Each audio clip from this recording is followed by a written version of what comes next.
বন্ধুদের সাথে পিকনিক করতে কার না ভালো লাগে, তাই ক্লাসের সবাই মিলে একসাথে বেরিয়ে যাই একটা পিকনিক করার উদ্দেশ্যে। তো আমরা যাচ্ছি হচ্ছে মিনাদের বাড়ি আরিচা, সেইখানে আমরা পিকনিক করব। তো আমরা 4টা বাইক নিয়ে একসাথে বেরিয়ে গেছি।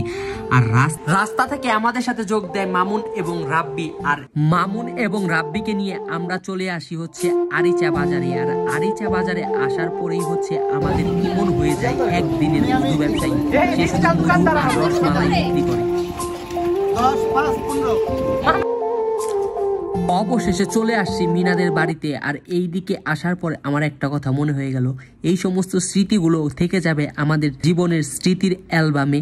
তো এইদিকে আমাদের পুনমদি, পবিত্র আর মোহনা 2 জনে মিলে পেঁয়াজ কাটতেছে, 3 জনে মিলে। আর এইদিকে ইমন আর সানি বানাচ্ছে হচ্ছে ড্যাগ বসিয়ে দিল। আর এই দেখো মোহনা 2 পায়ের 2টা স্যান্ডেল পরছে। আর আমারে দিয়ে ওরা কি কাজ করাইছে দেখো, তোমরা একটু বিচার করো আমারে আর মামুন রে দিয়ে কি কাজটা না করাইছে।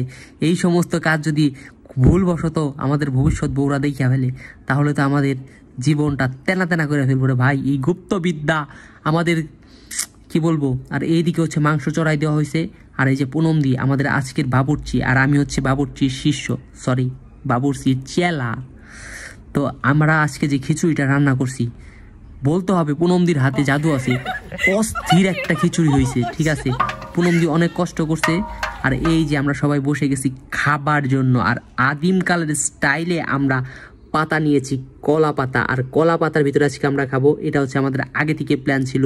আর খিচুড়ির কথা কি বলবো, ঠিক আছে, খিচুড়ি যা মজা হয়েছে, এত মজা হয়েছে আর এত টেস্ট হয়েছে, নিজের রান্না করছি বইলা বলতেছি না, এত মজার এত টেস্ট হয়েছে।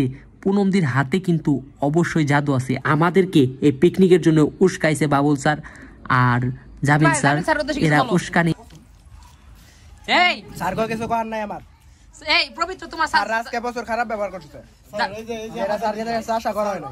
আপনারা আমাদের কিছানি বলে আশ্বাস দিয়ে আপনারা আমাদের আশাটা নষ্ট করে দিয়েছেন। মিনা, জামিল স্যার উদ্দেশ্যে তোমার কি বক্তব্য? আমাদের মন ভেঙে দিয়েছে জামিল স্যার। এই বাবু স্যার মনটা ভেঙে দিয়েছে একদম। আরে গুড়ে গুড়ে করে দিয়েছে। স্যার কি আমাকে কই যে এতগুলা খাবার নষ্ট হইব যে আধা ডেক, এগুলা কি জরিমানা দিব? কে দিব? সারা দিব। আমাকে এই প্রোগ্রামের জন্য কে আমাকে উদ্বুদ্ধ করছে, কে আমাকে উৎসাহ দিছে সবচেয়ে বেশি? তাহলে জরিমানা কিন্তু আমরা বাবুল স্যারের কাছ থেকে নিব, তাই না? হ্যাঁ, বাবুল স্যারের কাছ থেকে নিব। কারণ হচ্ছে বাবু স্যার